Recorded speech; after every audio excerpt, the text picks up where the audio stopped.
and you've been sitting for long hours, or if you're in a standing job and you stand for really long hours, you might have noticed some tingling, numbness, or dull, achy pain going into your arms or hands or your legs. Now, these could be possibly nerve pain. And if you have nerve pain, the very first thing, rather, whenever we have pain in the body, the very first thing is we reach out for a hot pack or a cold pack. And then this thing comes to mind saying, well, should I use a hot pack or should I use a cold pack for my pain? And what is the actual how do you decide what is the actual answer to this question? So let's address all this in terms of nerve pain in this video.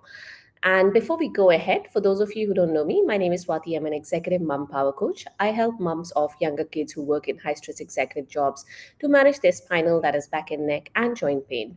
I do this by giving you simple exercises, easy lifestyle changes, tips, tricks, hacks, and I also talk about some non toxic natural products that have helped me in my own spinal and joint pain journey.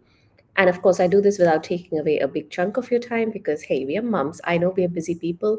So, all these solutions that I give you, uh, I get them to fit into your existing daily routine. So, without taking more of your time, let's get back to the topic for today. That is, what is better for nerve pain, a hot pack or a cold pack? So, before we address this question, let me first talk about what do hot packs do and what do cold packs do.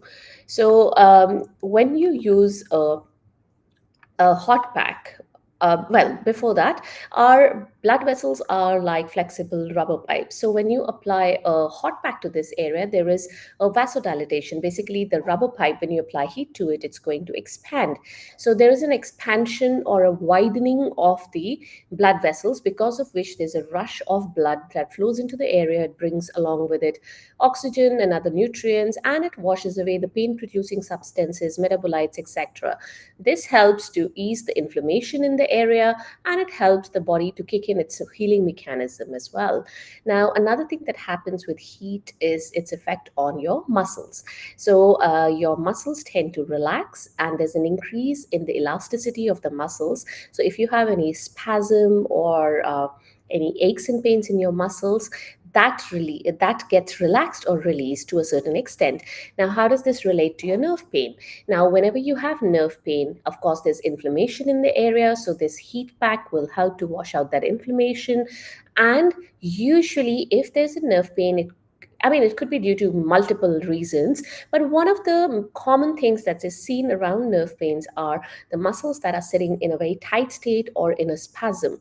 So, when this heat is applied and those muscles are able to relax, that of course will in turn decrease your nerve pain.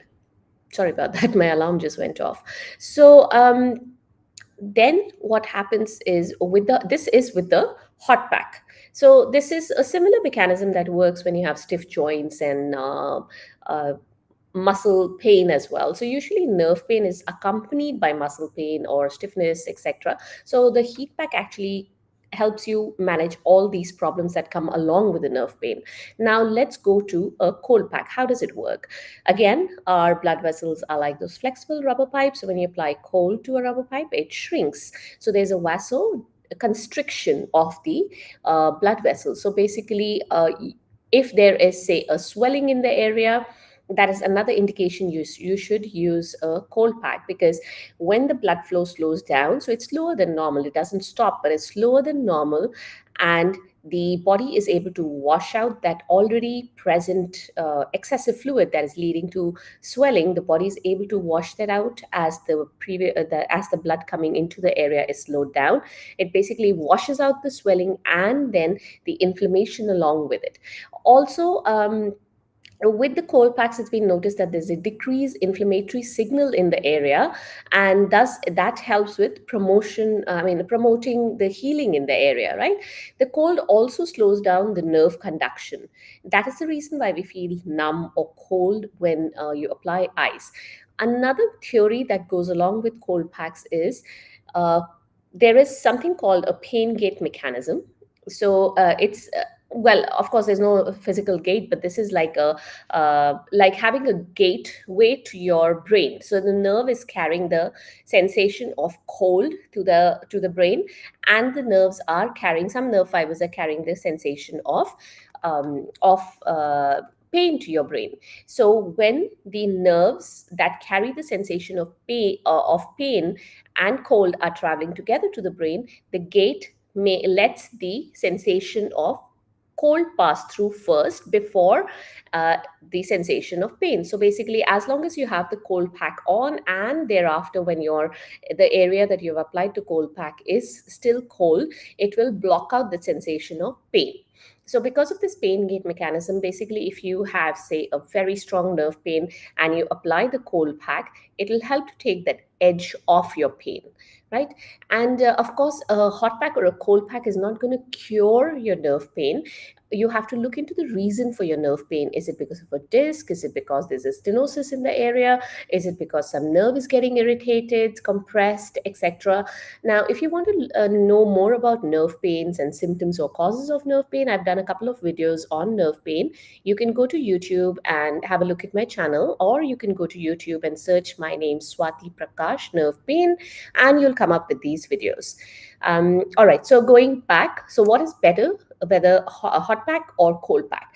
So what I would say is, if you have had nerve pain, start with a cold pack, especially if it has just started. So it's an acute stage, start with a cold pack. And then as the pain decreases a little bit, reduces a little bit, hop on to or add on, not really add on, actually, go on to a hot pack.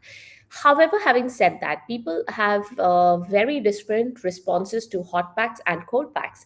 So some people like a hot pack better and their body responds to that, or some people can respond better to a cold pack. It can even vary within the same person, or from one episode of nerve pain to another. So really, it's a matter of trial and error.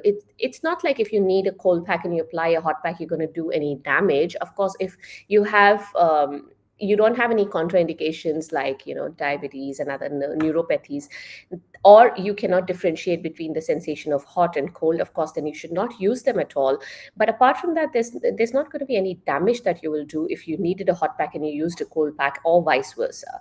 So basically, this is the gist of hot packs and cold packs and how they work with nerve pain.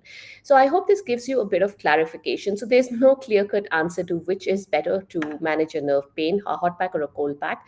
Both can work. You have to consider what works for you.